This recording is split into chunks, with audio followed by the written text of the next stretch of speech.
Bonjour les amis vierges, bienvenue dans votre guidance sentimentale pour la période du 16 au 31 octobre. J'espère en tout cas que vous allez bien et je vous invite, si ce n'est pas déjà fait, à compléter éventuellement cette guidance sentimentale par la guidance générale sur la seconde vidéo. Restez jusqu'à la fin car j'ai des nouveaux oracles qui m'ont permis en tout cas de peaufiner un petit peu plus vos guidances sentimentales. Je vous laisse découvrir tout ça. On y va pour vous les vierges.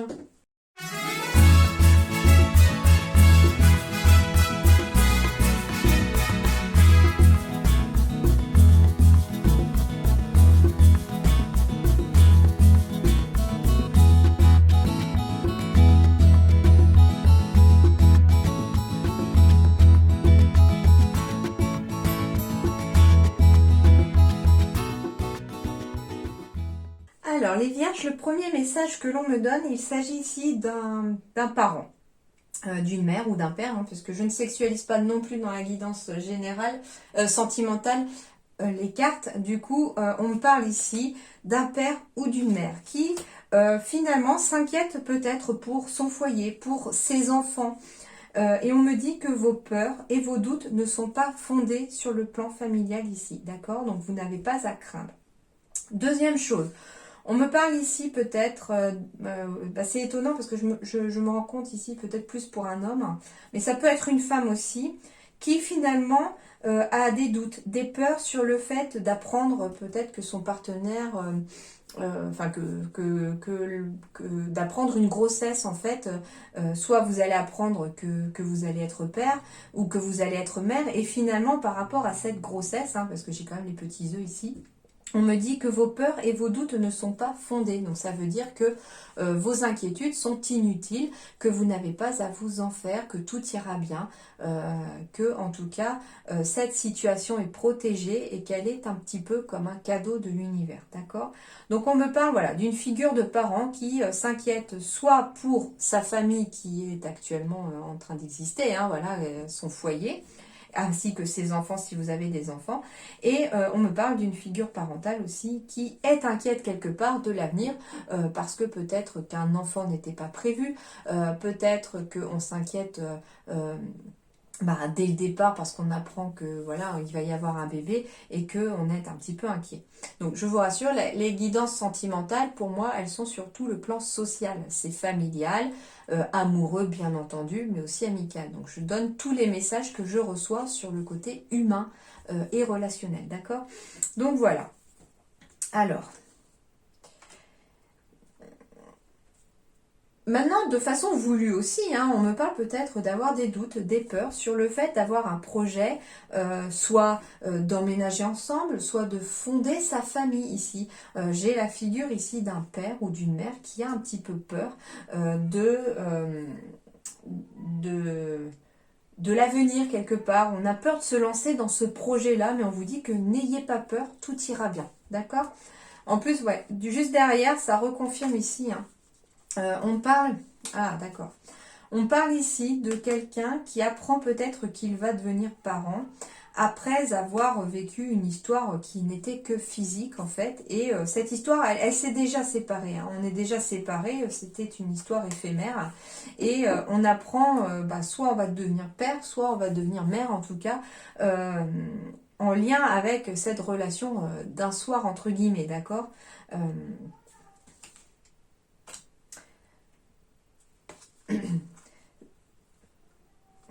D'un soir ou pas d'un soir, parce que finalement on me reconfirme encore aussi ici, alors ça peut être les deux cas, hein, vous prenez ce qui résonne dans votre situation, vous laissez bien sûr le côté, le reste, hein, bien entendu. On me parle ici des doutes, des peurs qui ne sont pas fondés par rapport à des blocages matériels et financiers. Eh bien certains d'entre vous se posent peut-être la question, le fait de devenir parent, d'apprendre que l'on va être parent, on s'inquiète parce que finalement les finances ne sont pas forcément au rendez-vous tout de suite. Pourtant, on vous dit que vos projets seront viables, que vous devez garder espoir, que tôt ou tard, vous libérerez. Mais il faut se libérer aussi du côté matériel de votre situation. Ça reconfirme exactement votre générale. Ça fait parfaitement écho à la générale. Allez, on poursuit. On va voir.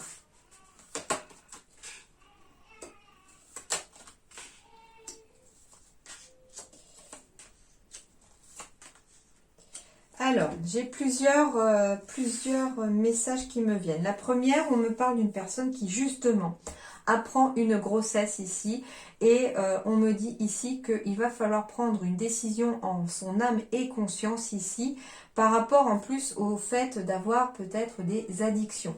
Donc voilà, c'est à vous de décider. On vous dit que c'est le choix de votre âme, c'est à vous de choisir et uniquement à vous, d'accord.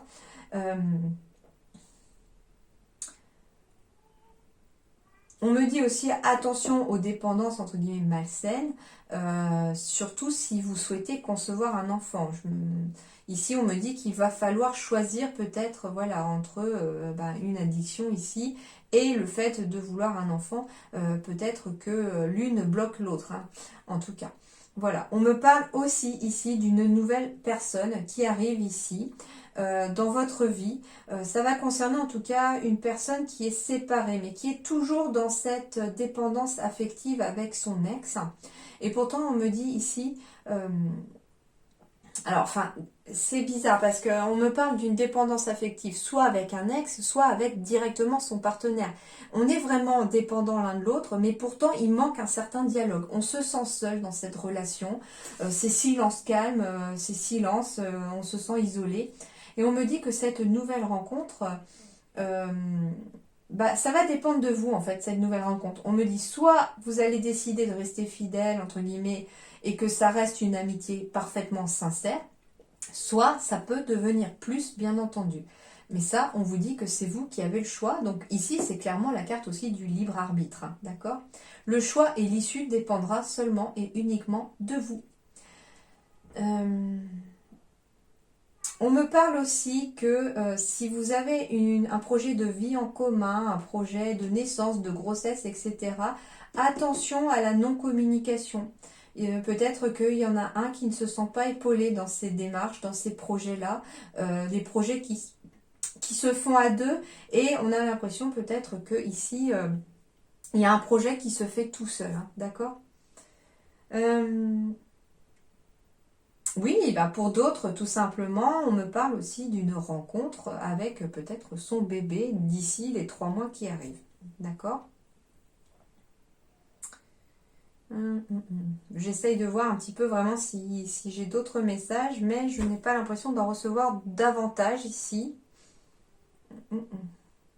Alors en effet, hein, ici pour certains vierges, on me parle d'une nouvelle rencontre, soit qui se fait alors qu'on est déjà séparés, mais on pense encore à son ex, on ne sait plus trop où on en est, mais en même temps il n'y avait pas de dialogue et on se sent seul. Et en fait, finalement, cette nouvelle rencontre tombe un petit peu à pic. C'est un petit peu ça.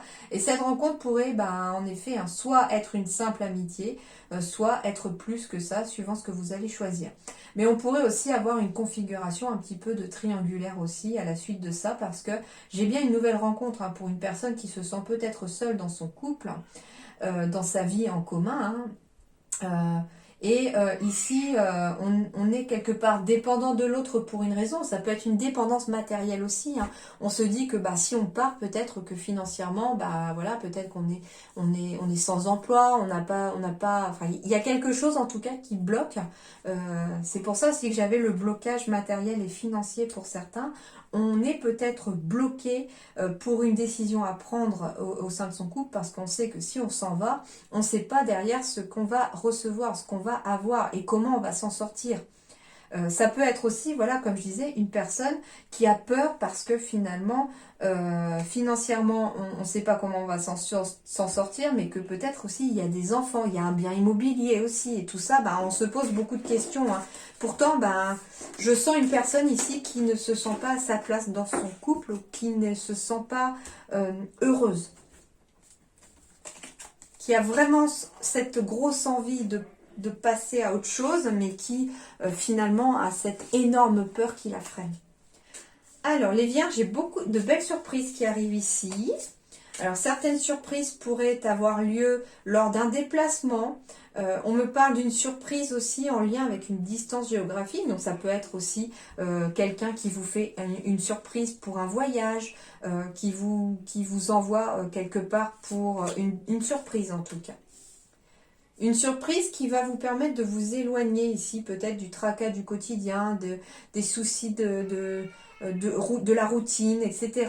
On me dit ici que c'est une très belle surprise qui va vous permettre de vous éloigner ici sur le plan géographique. Donc ça peut être un voyage pour certains.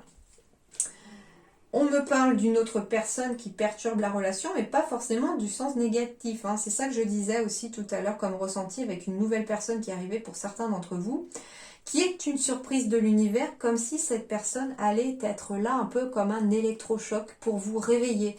Ça fait écho un petit peu aussi à votre guidance générale vers la fin, où il y avait la carte de l'âme ici, où en fait cette personne sera là peut-être pour rallumer la flamme de votre âme. Hein, et on vous dit que cette personne pourra être un petit peu, oui, perturber la relation positivement pour vous, parce que finalement ça va faire peut-être une prise de conscience pour certains, perturber négativement peut-être pour le partenaire qui finalement garde une certaine emprise peut-être sur vous. Mais en tout cas, ici, c'est une surprise que l'univers vous envoie. Cette personne est une surprise que l'univers vous envoie pour certains. Et ça va permettre de prendre une certaine distance géographique pour certains d'entre vous, hein, et de vous éloigner d'une situation qui ne vous convient plus, qui ne vous plaît plus, qui ne vous rend pas heureux, qui ne vous fait pas vibrer.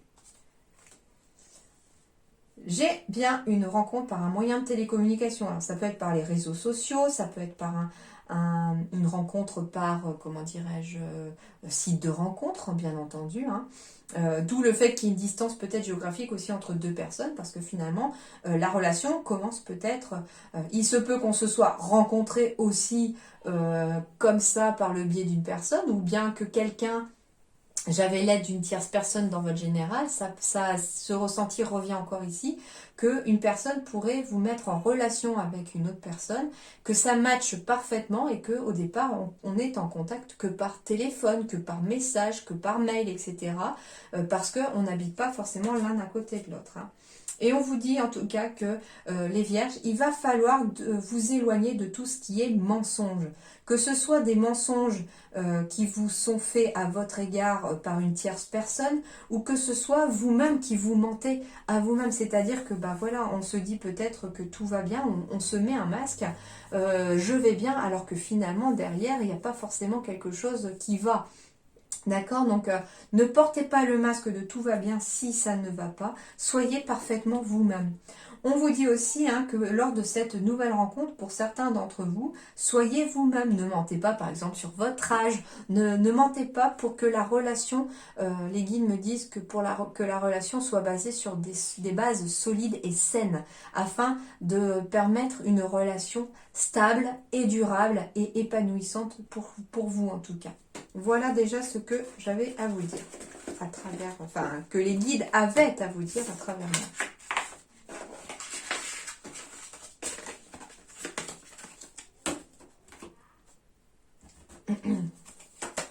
Alors, waouh, j'ai des engagements, des signatures ici. Alors, ça peut être des mariages, des pax, des adoptions. On me parle aussi d'engagements qui peuvent être pour des vies en commun. Hein. Ça reconfirme ici le projet avec le nid, etc. Donc, en tout cas, ces engagements vont apporter beaucoup d'harmonie ici. Hein. Harmonie dans le couple, ou alors tout simplement aussi un engagement qui va apporter de l'harmonie, parce que finalement, ça va vous apporter un couple derrière aussi à la clé. On me dit que la magie rentre dans votre vie ici, qu'il y a bien une nouvelle rencontre pour certains, et qu'on va pouvoir permettre de sortir de cette crise que l'on pouvait ressentir. Ici, cet engagement peut être une signature pour un divorce officiel, afin que ça ne parle plus pour une personne qui attendait, entre guillemets, ça comme un feu vert de pouvoir reconstruire sa vie ici, et on me dit que en fait voilà, la magie va à nouveau rentrer dans votre vie, parce que ici j'ai encore une nouvelle rencontre, qu'il va y avoir un couple très harmonieux pour vous, et que ça va vous permettre de sortir d'une crise sentimentale ici, y compris une crise sentimentale envers vous-même. On reprend confiance en soi ici, hein, pour certains vierges. Hein. Pour les couples, hein, tout simplement, on me dit aussi qu'il y a quelque chose, un engagement, une signature, quelque chose comme ça, qui va peut-être faire débloquer une situation qui n'était qu'illusion, hein. Certains couples pensent que finalement, à travers une certaine crise que l'on vit peut-être, on était un petit peu peut-être dans une impasse. Mais on vous dit que cette impasse, cette crise n'est qu'illusion, que finalement, vous pouvez retrouver l'harmonie de votre première rencontre, de vos débuts ici, en respectant l'engagement que vous avez fait l'un envers l'autre. Par exemple, si vous vous êtes mariés, et puis en prenant peut-être de nouveaux engagements. Ça peut être aussi un couple ici qui a traversé beaucoup de crises et qui pourtant est toujours dans cette magie du début. Un couple qui est basé sur l'harmonie ici. Et on me dit qu'il serait aussi peut-être sympa comme conseil, hein, que les guides vous disent, hein, ça peut pas parler à tout le monde, de réitérer peut-être vos vœux ici. Ça peut être voilà la surprise aussi qui arrive à vous, hein, de refaire peut-être ses vœux, de réitérer ses vœux comme au premier jour. Vous n'êtes pas obligé, me disent les guides, de faire une méga teuf avec tout le monde. Vous pouvez très bien organiser un petit week-end en amoureux et faire votre échange de vœux, voilà, en toute intimité, juste à deux, hein. C'est plutôt pas mal comme chose, hein. Et en effet, ici, avec le dos de deck, je l'ai posé comme ça sans trop y réfléchir. On me dit qu'en effet, il y a une nouvelle rencontre pour certains vierges ici, ou certaines vierges ici. On me dit que c'est une surprise de l'univers et que vous devrez faire un choix par rapport à cette rencontre. Eh bien, ça correspond parfaitement aussi au choix de soit rester ami avec cette personne, soit finalement qu'il n'y ait rien entre cette personne et vous, même pas de l'amitié, soit au contraire finalement franchir le pas de sentiments sincères. Alors, quels sont les conseils de vos guides ? On me parle de libérez-vous. Il est temps de reprendre le contrôle de votre vie sentimentale, me dit-on ici. Donc, vous devez vous libérer ici. Lâchez prise, libérez-vous de votre passé, libérez-vous d'une dépendance affective. Alors, c'est bien plus facile à dire qu'à faire, hein, je le conçois. Et pour certains, en fait, vous libérer, ça va peut-être être facile pour certains. Pour d'autres, ça va peut-être prendre beaucoup plus de temps. Mais au bout du compte, on me dit que vous parviendrez à vous libérer en tout cas et à reprendre le contrôle de votre vie sentimentale. Oh, comme elle est belle celle-là. Elle est très belle cette carte-là, hein. Tous les dos de deck de ce jeu-là sont tous différents. Ça s'appelle l'Oracle des Amoureux de Tony Carmine Salerno et il est magnifique ce jeu. Je ne l'ai pas depuis longtemps justement pour pouvoir peaufiner vos guidances sentimentales et je le trouve très beau. Et alors, on va aller voir les messages. Seul le temps le dira. Quand je vous disais qu'il faudrait peut-être moins de temps pour certains, mais plus pour d'autres, eh bien, on vous dit que seul le temps vous dira. Donc, ça peut être aussi une question, au moment où j'allais tourner cette carte, il y a peut-être une question qui vous a traversé l'esprit et la réponse est « seul le temps le dira ». Enfin, méfie-toi de tes projections, car les qualités que tu admires chez les autres sont les qualités que tu possèdes. De même, les défauts qui t'irritent sont aussi ceux sur lesquels tu dois travailler. Eh bien là, on me parle de l'effet miroir en fait. C'est-à-dire que ce que vous admirez chez quelqu'un, par exemple, c'est exactement ce que vous êtes capable de posséder et ce que vous possédez comme qualité. Parce que voilà, vous êtes capable de la reconnaître chez quelqu'un. Et inversement, s'il y a quelque chose qui vous énerve chez quelqu'un, eh bien ça veut dire que ça veut dire aussi que c'est un défaut ou quelque chose aussi que vous pouvez aussi transmettre vous et énerver quelqu'un d'autre aussi, et que vous devez travailler sur ça en fait, sur ce défaut-là. Je sais pas, admettons par exemple le fait d'être toujours avec quelqu'un qui s'énerve pour un oui ou pour un non par exemple, on me dit ici que si ça vous énerve vous aussi, c'est qu'il y a peut-être aussi une sorte de colère, d'énervement aussi sur lequel il faut travailler et comprendre pourquoi vous ressentez ça. Alors, on me dit ici, avec la série obstacles, l'inconscience, je me faufile entre mes erreurs pour trouver jour après jour le chemin de ma vérité. Alors là, on me parle de son inconscient, d'une sorte d'introspection, qu'il faut se faufiler peut-être dans son passé pour certains, remonter le temps un petit peu jour après jour dans le passé pour pouvoir trouver certaines vérités. Et ça peut être pour pouvoir trouver certains défauts peut-être sur lesquels vous avez besoin de travailler. Donc c'est une sorte d'introspection ici par rapport à... En plus, on me parle d'erreur ici. C'est-à-dire que certains d'entre vous ont peut-être une sorte de culpabilité par rapport à des erreurs du passé. Et on vous dit que vous devez vous faufiler entre ces erreurs pour trouver quelque part le chemin de la vérité. Et quelque part pour guérir de cette culpabilité-là. Oh, ben on me reparle de l'enfant blessé ici. C'est étonnant. Enfin, c'est étonnant, même pas, parce qu'en fait, votre général, un des messages concerne aussi votre enfant intérieur. Et du coup, ben là, on me reparle ici. Mon enfant blessé se plaint ou fait la guerre. C'est sa manière à lui d'attirer l'attention. Alors, deux messages ici. On me parle à la fois de votre enfant intérieur, hein, de votre enfant, la petite fille ou le petit garçon que vous êtes à l'intérieur de vous, qui existe toujours, bien que vous soyez adulte ou grand en tout cas. On me dit que si vous êtes une personne qui a tendance peut-être à se plaindre sans forcément s'en rendre compte, hein, il n'y a pas de jugement de ma part, il n'y a pas de souci, hein, on a tous le droit de se plaindre, ça peut arriver, parfois ça fait du bien d'ailleurs de vider son sac. On parle peut-être d'une personne qui est toujours dans cette sorte de bataille continuelle. Ça peut être, vous êtes toujours peut-être en conflit avec vos parents, toujours dans cet état de conflit. Mais je sens faire la guerre dans le sens, ouais, être en conflit toujours permanent, soit avec vous-même parce que vous vous autorisez pas à l'échec, vous êtes très exigeant ou exigeante avec vous-même. Soit vous êtes toujours en conflit avec peut-être la terre entière, avec votre entourage, toujours dans cette optique-là. Et on vous dit que c'est la manière que vous avez d'attirer l'attention et de vouloir peut-être exister tout simplement. Ici, j'ai l'enfant à l'intérieur de vous qui a un gros besoin d'exister. Et pour exister, cet enfant, il faut l'apaiser. Il faut penser les blessures de cet enfant en lui disant que vous aimez cet enfant, qu'il n'a plus rien à craindre, que quelque part peut-être qu'il y a eu des erreurs de la part de vos parents dans votre enfance et que en aucun cas c'est la faute de cet enfant-là. Il a subi, ok, mais il n'est pour rien dans ce qui est arrivé peut-être, d'accord ? À vous de voir dans quelle situation ça vous parle et comment vous pouvez peut-être parler à cet enfant intérieur pour l'apaiser, pour apaiser ses blessures.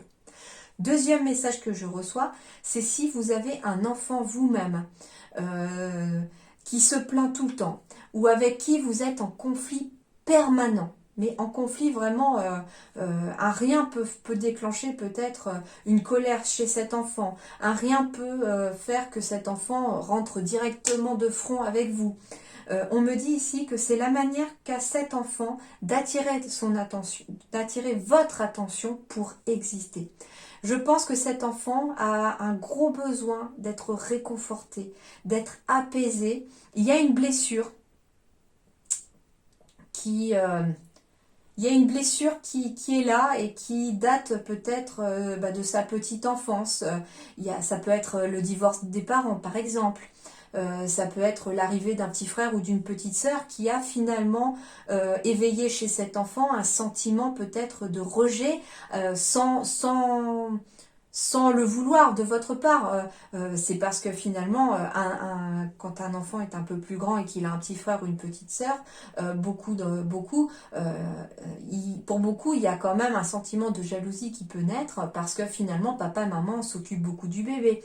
Et ils ont la sensation, en fait, c'est qu'une impression, une sensation d'être d'être plus le centre d'intérêt de papa et maman, d'être, comment dirais-je, que finalement on a plus d'attention pour le bébé que eux, mais finalement eux ils sont un peu plus autonomes et du coup voilà, c'est peut-être parce que cet enfant a pas eu peut-être l'explication qu'un bébé ça demandait beaucoup de temps et il a ce besoin quelque part d'être rassuré qu'on l'aime autant, qu'on l'aime toujours, qu'on sera toujours là pour lui. Et ce que je conseille ici, si vous êtes dans ce cas de figure, c'est d'avoir vraiment une conversation cœur à cœur avec votre enfant sur le fait de dévoiler vraiment, d'ouvrir votre cœur à votre enfant en fait, de lui dire ce que vous ressentez vraiment pour lui ou pour elle.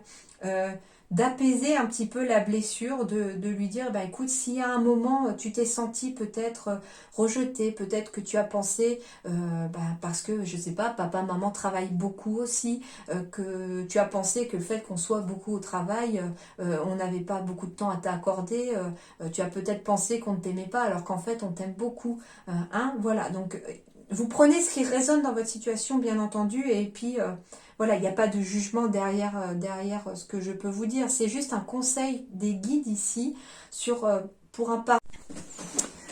Alors, désolée pour la petite coupure, j'ai dû faire en 2 fois votre vidéo parce que j'avais plus de place pour stocker la vidéo. Donc, du coup, on poursuit. Alors oui, donc bien sûr, comme je disais, c'est votre libre arbitre aussi, c'est à vous de choisir aussi par rapport à votre situation, comment vous souhaitez agir derrière. Voilà, peu importe, c'est à vous de prendre la décision. Allez, on poursuit avec la carte suivante qui s'appelle décorer. La carte décorée ici, on me parle ici de peut-être d'avoir une envie de redécorer sa maison, de peut-être se relooker pour pouvoir peut-être plaire à quelqu'un. En tout cas, on vous dit que c'est un conseil, parce que ce sont des cartes conseils là que j'utilise, du coup, je les demande en conseil, les nouveaux oracles. Et on me dit ici que comme conseil, ce qui pourrait être bien pour vous, c'est de décorer ici. Vous décorez ou décorez votre maison. Allez, on va aller voir ça d'un peu plus près avec la carte 50. La réponse est simple, décorer. L'esprit est un corps léger et sensible, influencé par l'environnement dans lequel il se trouve. Un environnement morne, sombre, désordonné et sale chasse l'esprit et invite les lutins et les trolls de la négativité à emménager et à s'installer dans tous les coins. Le moment est venu de remettre les choses en ordre. Ouvrez les stores, nettoyez la terrasse, peignez les murs, changez l'éclairage et décorez afin d'égayer l'atmosphère dans laquelle vous vivez. Faites de votre environnement un véritable foyer pour votre esprit. Votre esprit doit résider dans un endroit gai et festif, rempli de couleurs et de plantes vivantes, de fleurs fraîches, de fenêtres propres et de lumière vive. Votre esprit est un invité sacré dans votre corps et il doit être traité comme un membre de la famille royale. Vous ne manqueriez pas de respect à des visiteurs en les accueillant dans un environnement peu invitant et vous ne vous attendriez pas à ce qu'ils vivent dans le fouillis, n'est-ce pas ? Alors ne manquez pas de respect à votre esprit en lui offrant moins que l'environnement paisible qu'il mérite. Prenez le temps de créer une atmosphère festive et gaie pour votre esprit. Soyez heureux de l'accueillir chez lui. Offrez-lui le meilleur des décors et tout ce que vous avez de mieux pour bien le recevoir. Eh bien, c'est exactement ça. C'est-à-dire que ça sera meilleur pour vos énergies, par exemple, de vous retrouver dans un environnement apaisé, propre, où vous vous sentez bien, j'entends. Alors ça peut, si vous êtes en famille, bien entendu, le fait peut-être de redécorer sa maison, le faire en famille, pourquoi pas, ça peut apporter en tout cas une belle vibration, une énergie positive au sein du foyer qui peut être bénéfique pour les relations au sein du foyer, pour être bénéfique aussi au sein de votre mental à vous aussi. On me parle aussi, si vous êtes célibataire, ça peut être la même chose, prendre soin de son corps, prendre soin de son intérieur, ça pourra en tout cas apporter que des énergies positives, vous vibrerez du coup des énergies plus positives et attirerez davantage et vous aurez plus de chances d'attirer des personnes plus positives comme en fait vous attirez ce que vous vibrez, donc y compris les gens. Donc plus vous serez bien dans votre mental, dans votre tête, dans votre corps, dans votre intérieur, plus les gens auront envie peut-être de venir chez vous, vous voir, plus au niveau physique aussi, on me dit aussi que votre corps, c'est aussi le lieu d'habitation de votre esprit. Et qu'en prenant soin de vous, en faisant des soins, en vous achetant peut-être des vêtements, ou en tout cas en portant des vêtements propres, etc., ça peut aussi vous aider à vous sentir mieux, à vibrer dans une énergie plus positive. Et du coup, ça attirera des personnes positives autour de vous. Et pourquoi pas attirer directement l'amour de votre vie. C'est une très bonne carte ici, parce que finalement, je les demande en conseil, les nouvelles cartes d'oracle, et du coup, c'est un beau conseil ici. C'est décorer vraiment sa vie, que ce soit sur le plan du lieu où vous travaillez, ou oui, pourquoi pas, où vous travaillez, sur le plan du lieu où vous vivez, ainsi que votre être, vous, enfin votre corps en fait, d'accord? Donc voilà un des conseils en tout cas pour vous. Enfin, on me parle ici de la disponibilité. Rendez-vous disponible au changement, un virage s'amorce. Eh bien déjà, le premier message que l'on me donne, c'est-à-dire qu'il faut se rendre disponible. Donc être disponible, ça veut dire quoi ici? Le premier ressenti qu'on me donne ici, c'est de virer tout ce qui est négatif de votre vie. C'est exactement en parfait écho que la carte décorée. Hein. C'est-à-dire qu'on se libère de tout ce qui ne nous sert plus, que ce soit sur le plan matériel comme relationnel. C'est-à-dire qu'il y a peut-être des personnes qui ont tendance à vous tirer vers le bas, des liens toxiques et tout ça. Et bien tout ça, on fout le camp. On laisse partir et on fait de la place pour rentrer du positif. Du coup, ça apporte un changement positif dans votre vie. J'ai une carte aussi de valise ici. C'est une valise ici. Et on me parle ici, peut-être, si vous êtes en couple, par exemple, de se rendre disponible pour son couple à travers peut-être un petit week-end, à travers un voyage. Et du coup, cette disponibilité pour son couple va t'apporter un changement très positif pour votre vie de couple. Et du coup, un virage s'amorce ici parce qu'on pourrait peut-être raviver la flamme aussi dans son couple. Pour les célibataires, ou en tout cas pour les personnes peut-être qui ont envie aussi on parle peut-être d'une personne aussi qui a besoin de s'en aller de là où elle est ou avec qui elle est pour pouvoir peut-être se rendre disponible au changement. C'est-à-dire qu'ici, on opère, on est dans l'action pour effectuer un changement. Alors attention, bien sûr, chacun a son libre arbitre. Vous êtes les seuls à décider, comme je le dis à chaque fois, de votre vie sentimentale. Ça me parle ici peut-être d'une personne qui finalement est toujours dans une dépendance affective, peut-être aussi avec son ex. Et on me dit ici à travers la valise que il est temps peut-être aussi de faire cette valise. Parce que vous voyez, en fait, la valise, c'est bizarre parce qu'elle est transparente. Et on a l'impression qu'il n'y a rien dedans, en fait, dans cette valise. Et en fait, il n'y a rien dedans, si, à part peut-être des petits halos, en fait, de brume, etc. Et j'ai la sensation, en fait, qu'on trimballe une valise aussi avec soi, d'énergie du passé. Et on me dit qu'il est peut-être temps de poser cette valise pour pouvoir amorcer un changement positif dans ses relations futures. Voilà les amis vierges, en tout cas j'espère que ça vous aidera à avancer, que ça vous aidera donné peut-être des petites clés, des petites pistes pour comprendre certaines choses, certaines situations. En tout cas, tout ce que j'espère c'est que ça vous aura aidé en tout cas à y voir un peu plus clair. Je vous souhaite une deuxième bonne partie du mois d'octobre. Merci beaucoup pour votre attention. À très bientôt.